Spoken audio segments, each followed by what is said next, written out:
Imagine you are in a shopping mall or mega store with your family, with your wife, and after 2 hours of complete going around to complete your shopping list, and you went to the cashier to pay for your stuff, and you didn't find your money, you lost your wallet. How do you feel about this? Imagine in another situation when you are in airport running to catch your flight with your family and the children, like the famous movie Home Alone. And when you finally reach the desk, you lost your passport, you lost your money, you lost your wallet. How do you feel about this? I think most of us will have a tremendous stress of these transient, temporary situations, not happened frequently. But what if you lost maybe your wallet of life? Your wallet of life, actually, it is your brain, which is the safe of your memory, the faces of your family members, your occupation, your finance, and so on. So today, we are talking about the wallet of your life and how to keep it. So, what is the similarity between our brain and our African continent? Let's think about this. Both of them are central in communication. Both of them are rich in neurons and populous in population. Both of them are rich in diverse skills and have a lot of resources. But unfortunately, we have a lower resilience. Minor changes or challenges may impact a huge, devastating outcome. So, to have an effective action plan, if we have a brain issue, or if we have an African issue, it should be multidisciplinary and should be smart, not hard, because of the resources. So, what is the biggest threat to our brain health? In 2012, the WHO declared dementia as a public health priority. Why? Because every 3 seconds, we have a new case of dementia worldwide. Every 3 seconds, we have an affected family from this devastating illness. The dementia, it is not a unique personal experience or issue. Dementia is affecting at least 3 persons per each family. We have 1 patient suffering from cognitive impairment or forgetfulness. We have another person is a potential caregiver, will be needed sooner or later. We have a 3rd person inside the family to financially support both of them. So we should, all of us, pay attention about the prevalence and how frequent dementia is it. In our African continent, as you see in the graphs, we have scary figures. For instance, if we see the projection of number of dementia patients all over the next few 30 years, we have, in instance for Egypt, the number will be tripled, as worldwide will happen. We will have like 150 million people suffering with dementia, but don't forget about the iceberg phenomena. Inside our community, inside our family, unfortunately, we can have a patient or we can have an older adult suffering from forgetfulness, but we misdiagnosed him or we consider it as a normal part of aging, which is wrong. Forgetfulness is not a normal part of normal aging. So in Egypt, we have every hour 4 patients at least suffering from dementia. So what is dementia? Dementia, quickly, it is an umbrella term. Alzheimer is one of them, vascular dementia is one of them, and so on. Dementia is affection of your cognitive ability, which is the memory, language, executive function, attention, and so on, sufficient enough to interfere with your functional activity. But the good news here, the dementia is a unique personal experience. So not everyone having dementia have the same pathway, or he will have the same complication of dementia. So let's play a game. Our cognitive domains are integrative or working together. Anyone can read this? It is very hard. But the beauty of our brain, if we did a very tiny modification, how about this? According to a researcher at Cambridge University, it doesn't matter in which order or what order the letters in a word are. The only important thing is that the first and last letter should be in place in order to complete your reading. So, reading, your memory, and your executive function and the cognitive flexibility is always working together, like the highway example. So, your brain is beautiful. Keep its beauty forever. So, what we can do? As we said, dementia is an umbrella term for many of etiological background.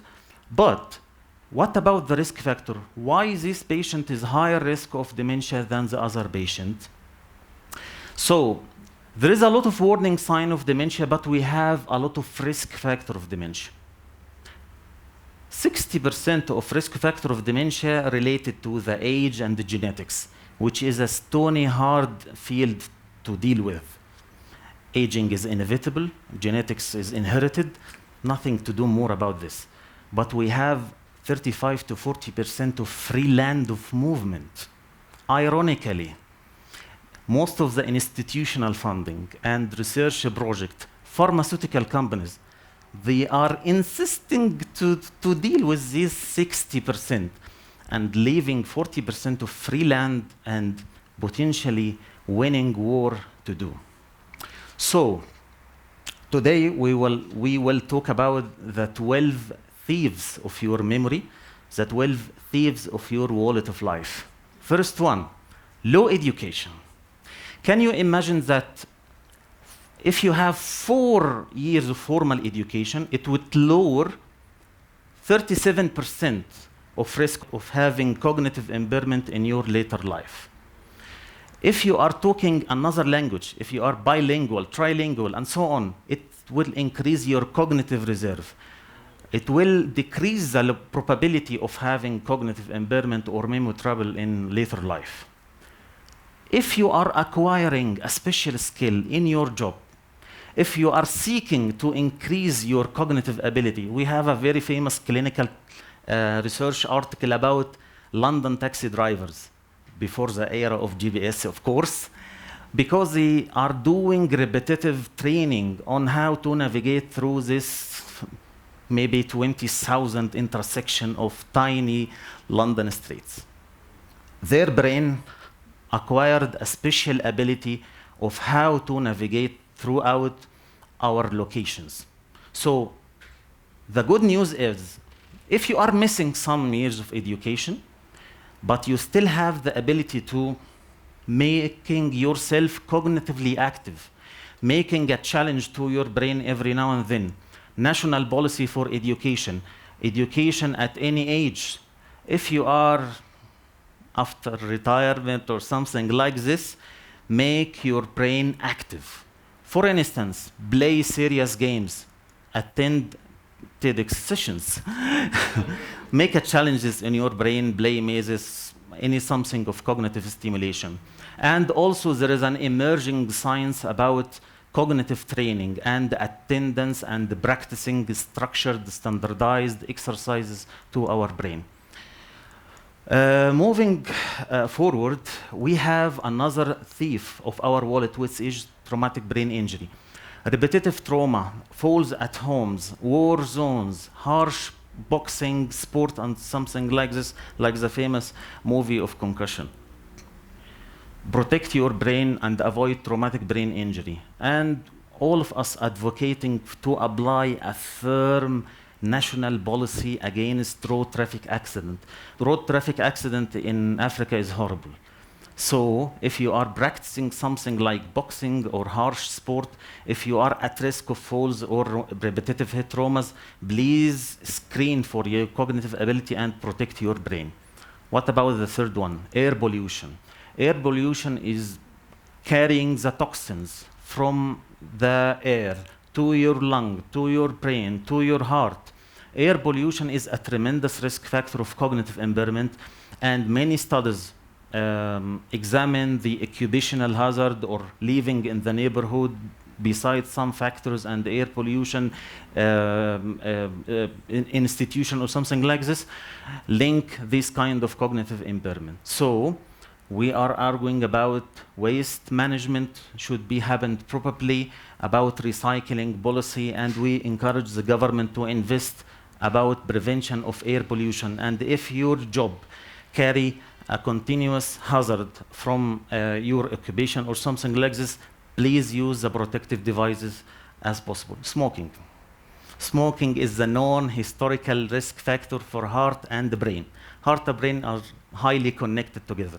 So please quit smoking as soon as possible. But if you are taking your decision and continue smoking, don't forget about your family.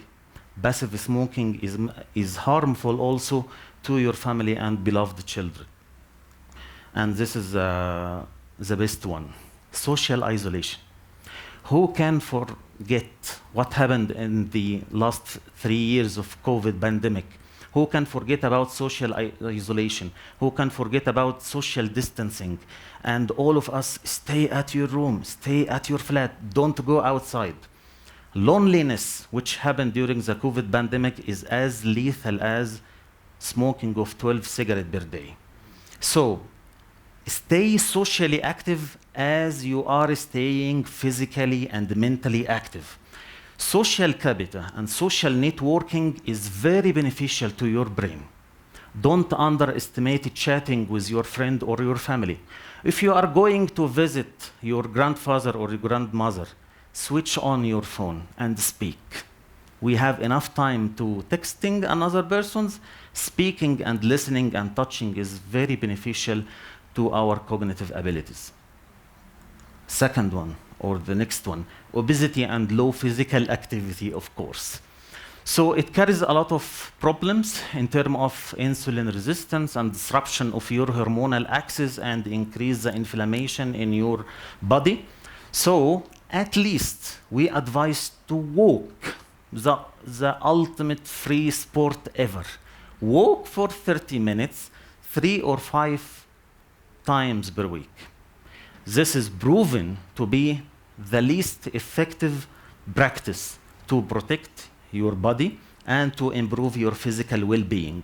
Diabetes, of course, many of people now having the diabetes pandemic and so on. So please screen for blood sugar. Please follow the instruction of your physician and keep your glucose level as recommended. Hypertension, which is the brother of diabetes actually, and hypertension, as you know, it increases the cardiovascular risk and risk of strokes and so on. Hypertension is important to say it is a silent disease. So if you are having hypertension, don't wait to feel headache to seek medical advice or to check your blood pressure. Blood pressure is silent, hypertension is silent. Please make at least annual check of hypertension. Please make every visit if you have a chance to do it, just do it. Depression. Depression is a very common problem, especially in certain situation or certain population. Depression is called historically the pseudo-dementia because it carries a lot of loss of interest, depressed mood, social isolation, and also makes some disruption in your biological status. So if you have any signs of depression, loss of interest, depressed mood, increased sleepiness, you want to sleep, you want to stay at home, please try to encourage yourself to get outside. Please seek medical advice if you are needed. And lastly, for our dear physicians, please screen for depression as much as you can. Alcohol intake, it increases the brain cerebellar atrophy and increase the neuroinflammation. If you have some sort of abuse or taking a lot of alcohol and so on, please seek medical advice. Hearing impairment is very important here.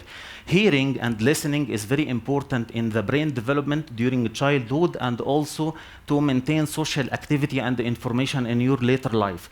Hearing impairment and the screening for hearing impairment now implemented in many countries for the children and during the first weeks of after birth, and we arguing that and encouraging that everyone having some sort of comorbidity or having some troubles to listen or understanding the surrounding, please screen for your hearing abilities to keep the information flow. So, what is the take-home messages? In order to save the wallet of life, stay cognitively active, stay physically active, stay socially active, and eat healthy food. This is what will keep your wallet safe. Thank you.